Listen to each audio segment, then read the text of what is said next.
with more people, because many are also of the view, in fact, you get some people now who say, look, I'm not going to stand and sing or identify with that anthem, because they feel that perhaps certain things are just out of place, and then it won't achieve the kind of results which in 2014 they are being hypocritical. Have. They are being hypocritical. Why do I say that? Yeah, why? Before last week, of course, I went to the National Assembly also on the 27th of May to defend my stance on it, to defend the reintroduction, because I don't shy away from these issues. Those people are being hypocritical because whenever students were protesting, or the youth were protesting, like during the NSAS, or whenever people feel despondent, what do they normally do? What did they normally do? They will break out and say, and sing the old national anthem, which is now the new one. They will suddenly say, Nigeria, we hate thee, to show that we are not happy with what is going on. We were better then. So whoever is opposing it now should learn to live with that beauty of it. Going forward, it's not necessary that we must forget history.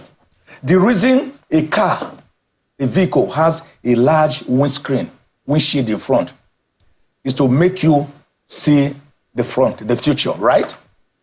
But because you cannot forget the past, you have to have a small mirror by the side of the car to remind you of the past, of the back. Because today is the tomorrow you talked about yesterday. So whatever is good in history should be brought back. By the way, I don't know whether the federal government has brought back history now. History is it. If you don't have a history, you can't have it today. If you don't have it today, you can't have it tomorrow. I mean, before we head over to, because Ayo is waiting on, there was a question I asked, just so people can understand, why was this anthem removed? Why did Arise, O Compatriots come up? Oh, it came up during the military government of General Olusegun Obasanjo. Mm-hmm. They felt they wanted this one changed. They thought it was an English or a colonial relic. You know, we lowered the Union Jack on 1st October 1916 and hoisted the Nigerian flag. So some Nigerians there thought it was a colonially imposed anthem. But they didn't go deep into the history to know that it was actually autochthonous, indigenous, made by Nigerians, brewed by Nigerians, for Nigerians.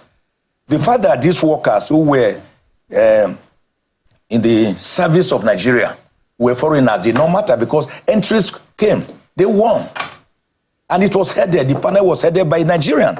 Fela Showande is there. 1959, March 31. Mm. So Prof, we cannot quarrel with it. Mm. If there's one thing I think this government has done right, I'm not a fantastic fan of the government, but if there's one thing I think they have done right, and they have gotten right, and I applaud them for it, is the reintroduction of this national anthem. Okay, Prof, there is something significant. Cement us together.